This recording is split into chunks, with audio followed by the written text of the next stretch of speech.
Once there was a small community church in Willow Creek, a quiet countryside town in America, where people gathered every Sunday under the open sky. There was no roof above the courtyard, just the sun in summer and rain during the monsoon. Still, people came faithfully, standing through heat and weather just to hear the word of God. Then, one Sunday, the pastor stood before the congregation and made an important announcement. "Brothers and sisters," he said, "as you all know, our courtyard becomes unbearably hot during summer, and when it rains, it's almost impossible for us to gather and worship in peace. We need to build a simple shade or awning to protect everyone. The estimated cost is around $5,000, so I humbly ask, if you are able, please consider contributing a little extra next Sunday to help make this possible." After the service, people went home. Later that week, as the church doors were open for a smaller evening gathering, a humble-looking man and his wife approached the deacon. The man wore simple, worn clothes and had a bandana tied around his head. "Excuse me," he asked the deacon. "Is the pastor here?" The deacon, perhaps judging by their appearance, seemed a bit dismissive. "Are you here asking for help?" "No, sir," the man replied. "We've come to see the pastor." "He's busy right now," the deacon said curtly. But the man persisted. "Please, the pastor mentioned needing $5,000 for a covering in the courtyard. We've brought it with us." The deacon was taken aback. This simply dressed man was claiming to have such a large sum? He quickly went to fetch the pastor.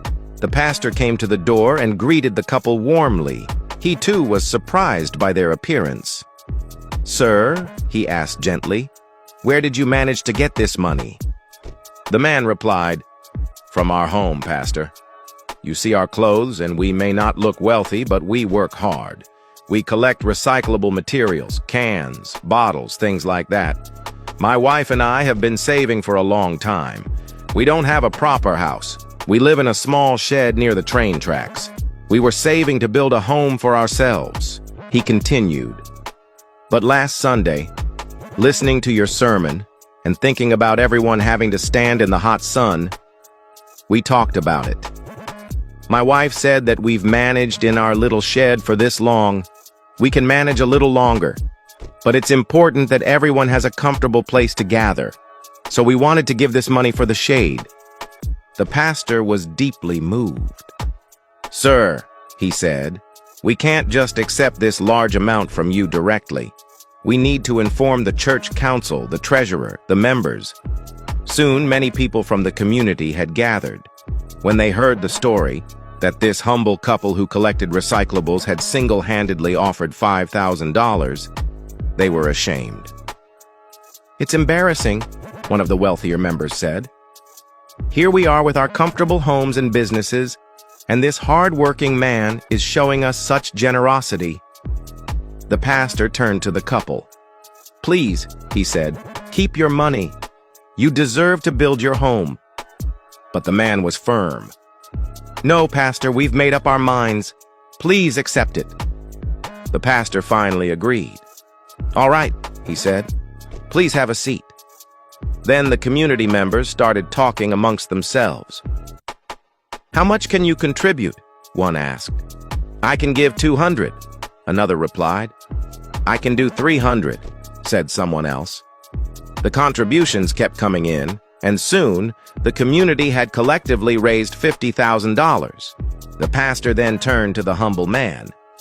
"You brought $5,000 for the shade," he said. He took the money.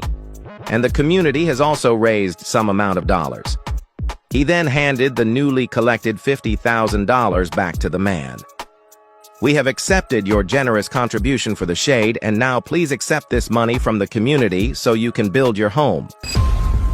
Moral of the story: when you give with a pure heart, expecting nothing in return, God gives back more than you ever imagined.